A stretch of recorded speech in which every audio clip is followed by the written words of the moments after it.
अथ नवरत्नमालिका स्तोत्रम्। हारनूपुरकिरीटकुण्डलविभूषितावयवशोभिनी कारणेशवरमौलिकोटि परिकल्प्यमानपदपीठिका कालकालफणिपाशबाणधनुरङ्कुशामरुणमेखलाम् फालभूतिलकलोचनां मनसि भावयामि परदेवताम् मनसि भावयामि परदेवताम्। गन्धसारघनसारचारु नवनागवल्लिरसवासिनीम् सान्ध्यरागमधुराधराभरण सुन्दराननशुचिस्मिताम् मन्धरायतविलोचनाम् अमलबालचन्द्रकृतशेखरीम् इन्दिरारमणसोदरीं मनसि भावयामि परदेवताम् मनसि भावयामि परदेवताम्।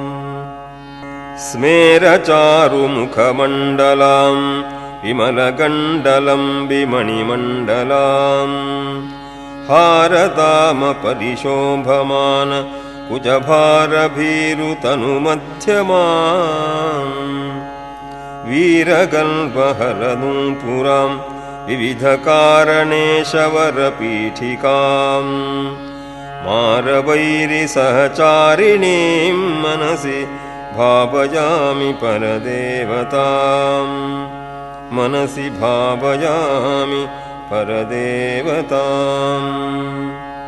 भूरिभारधरकुण्डलीन्द्र मणिबद्धभूवलयपीठिकाम् वारिराशिमणिमेखलावलय वह्निमण्डलशरीरिणीम् वारिसारवः कुण्डलां गगनशेखरीं च परमात्मिकां चारुचन्द्ररविलोचनां मनसि भावयामि परदेवताम् मनसि भावयामि परदेवताम्। कुण्डलत्रिविधकोणमण्डलविहारषड्दल समुल्लसत्पुण्डरीकमुखभेदिनीं च प्रचण्डभानुभासमुज्ज्वलाम् मण्डलेन्दुपरिवाहितामृततरङ्गिनीमरुणरूपिणीम् मण्डलान्तमणिदीपिकां मनसि भावयामि परदेवताम् मनसि भावयामि परदेवताम्। वारणाननमयूरवाहमुखदाहवारणपयोधराम् चारणादिसुरसुन्दरीचिकुर शिखरीकृतपदाम्बुजाम् कारणाधिपतिपञ्चकप्रकृतिकारणप्रथममातृकाम् वारणान्तमुखपारण